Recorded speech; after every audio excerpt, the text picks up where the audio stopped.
The first derivative test can be used to find local or relative extrema of a function. So if y is a function of x, then what we do is differentiate it, assuming it's differentiable, and then set the derivative to 0.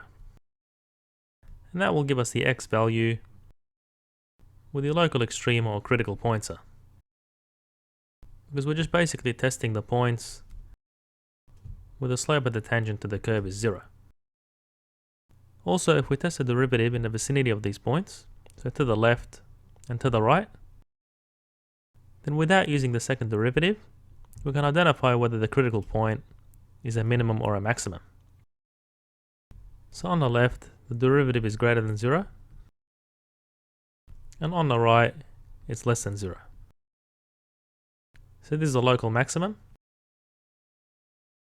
and here we have the derivative being less than 0, and to the right it's greater than 0, so this is a local minimum.